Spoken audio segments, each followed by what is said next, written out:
Selanjutnya poin yang kesembilan. Yang kesembilan, mufsidatis shaum, hal-hal yang membatalkan puasa. Hal-hal yang membatalkan puasa. Yang pertama, murtad, keluar dari Islam dengan dasar surah Az-Zumar ayat 65, la in asyrakta la yahbatanna 'amaluka wa la takunanna minal khasirin. Seandainya engkau berbuat syirik, akan hapus amal-amalmu dan engkau termasuk orang-orang yang merugi. Yang kedua, yaitu makan dan minum dengan sengaja, termasuk di dalamnya ya merokok. Ini membatalkan puasa. Kalau umpamanya dia makan atau minum lupa, ya tidak batal kalau lupa. Sebagaimana disebutkan dalam hadis 1242 dalam kitab Riyadhus Shalihin, Nabi bersabda, "Idza nasiya ahadukum fa'akala aw syariba falyutimma shaumahu fa innama at'amahu Allah wa saqahu." Muttafaqun alaihi.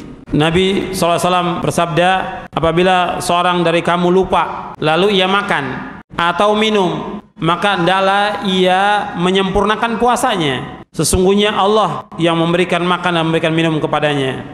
Hadis ini sahih, disepakati oleh Bukhari dan Muslim. Jadi makan dan minum dengan sengaja itu membatalkan puasa, tapi kalau lupa itu tidak batal, dia teruskan puasanya. Yang ketiga, jima, bersetubuh di siang hari Ramadan. Ini membatalkan puasa dan termasuk dosa besar.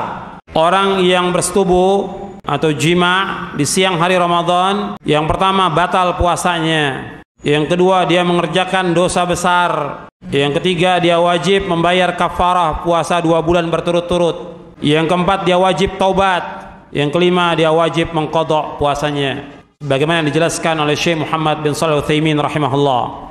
Yang keempat, yang membatalkan puasa haid dan nifas, meskipun sudah sore hari, itu membatalkan puasa haid dan nifas.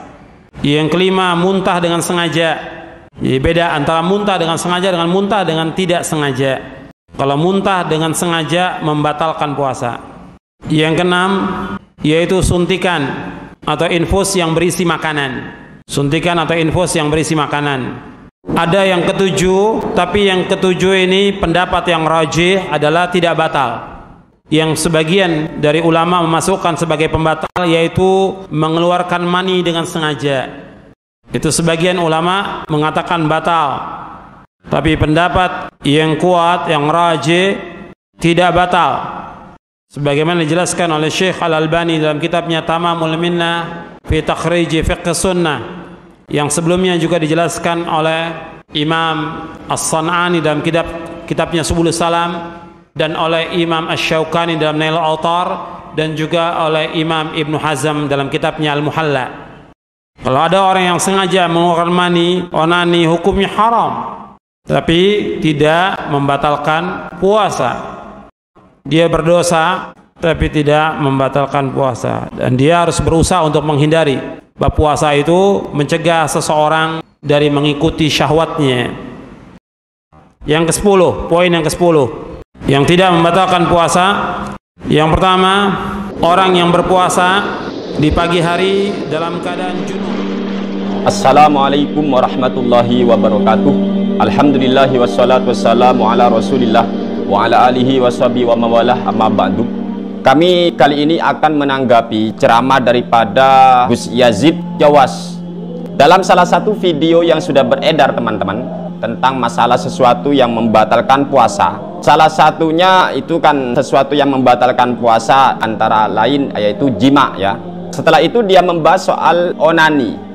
Kemudian Engkong Yazid Jawas ini berkata bahwasanya onani itu membatalkan. Tetapi menurut Ibnu Hazm ataupun Syekh Asy-Syaukani katanya onani itu tidak membatalkan puasa, cuma berdosa, tetapi tidak membatalkan puasa, kata si Engkong Yazid Jawas Al-Wahabi. Dan ini pendapat ini kuat katanya. Dia itu seolah-olah memperkuat pendapat yang malah mengatakan tidak batalnya puasa sebab onani. Mari kita kaji dalam kitab Matnul Bukhari, punya saya juz keempat terbitan Nurul Huda, tepat di halaman 297. Di sini Imam Al-Bukhari membawakan sebuah hadis sahih. Haddatsana Abu Nuaim, haddatsana Al-A'mash, an Abi Shalih, an Abi Hurairah, anin Nabi sallallahu alaihi wasallam qala yaqulullahu azza wa jalla. Rasulullah sallallahu alaihi wasallam bersabda bahwa Allah Subhanahu wa taala berfirman, as-saumu li, puasa itu untukku, kata Allah, wa ana ajzibihi, dan aku yang akan membalasnya. Yada'u syahwatahu, orang yang berpuasa itu meninggalkan syahwatnya, wa aklahu, ia meninggalkan makanannya, wa syurbahu, dan ia meninggalkan minumannya, min ajli, karena aku, kata Allah. Jadi orang yang berpuasa itu teman-teman meninggalkan syahwat, meninggalkan makan, meninggalkan minum karena Allah Subhanahu wa taala. Ini Sahih Al-Bukhari. Bagaimana mungkin ia mengatakan bahwasanya onani tidak membatalkan puasa dan itu merupakan pendapat yang kuat? Ya Allah. Sebab itulah dalam kitab ini Al-Majmu' Syarhul Muhadzab, Imam An-Nawawi sebagai ikon daripada ulama-ulama Syafi'iyah, punya saya tepat di juz ke-7 atau 7 ya. Di sini dijelaskan, wa inistamna fa anzalah batala saumuhu li'annahu inzalun an mubasyaratin fa huwa kal inzali anil qublah. Jadi jelas puasa itu bisa batal sebab onani. Jadi gak benar ya kalau ada orang yang mengatakan bahwa onani tidak bisa membatalkan puasa. Itu sangat tidak benar sekali teman-teman.